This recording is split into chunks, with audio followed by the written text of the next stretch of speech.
Vice released another video on Andrew Tate, and this clip right here makes me so mad, and I completely disagree. Watch this and let me know what you think of this in the comments. I'll explain why I disagree after and why it makes me so mad. I wonder if we could talk about what might be called as the crisis in masculinity. And this particular, I mean, this is like the most famous man on the internet, basically, right? Maybe not the second most famous man on the internet. And he's preaching a breed of misogyny. He is attracting immense amounts of followers. Like, what is he offering that people aren't getting? Like, how do you think that all comes together?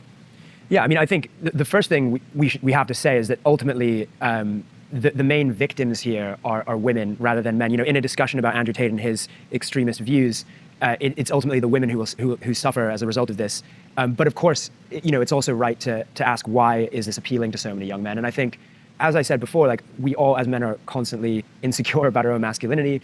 And you know, a lot of the pressures that men feel or put on themselves are that they need to be providers, they need to be strong and tough. Whereas in reality, what would probably help a lot of these young men more is to actually show some vulnerability and acceptance of not being like in control and in power, because no one ever is.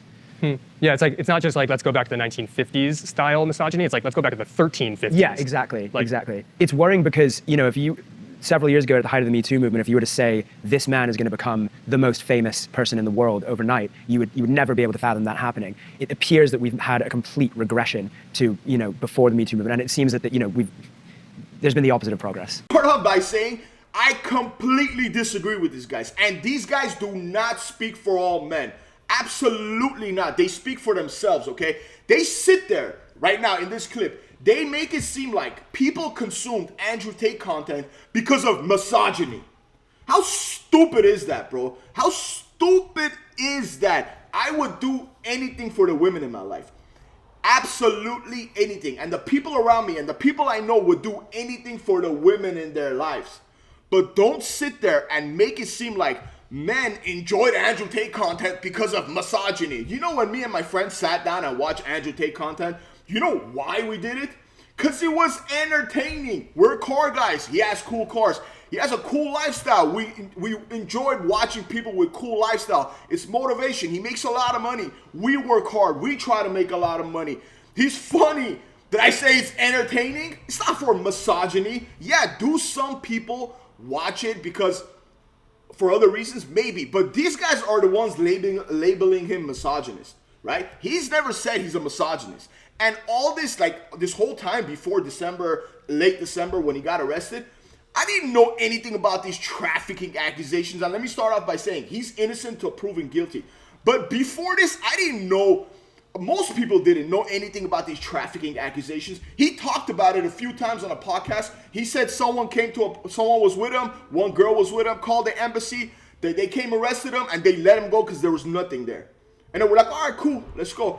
Once again, he's innocent till proven guilty. But these clowns right here, this is why people don't like Vice. Because they sit there and they talk to the masses. And a lot of people are going to watch it and say, for example, oh my God, Timmy likes Andrew Tate. He must be a misogynist. Johnny likes Andrew Tate. He must be a misogynist. Come on, people. A lot of men watched Andrew Tate because it was entertaining. Because it was entertaining. It wasn't because what you call misogyny.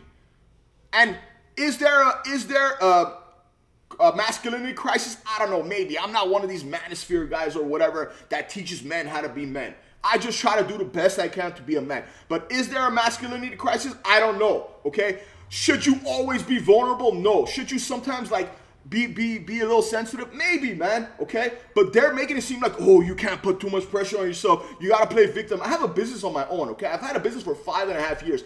It's been the craziest roller coaster.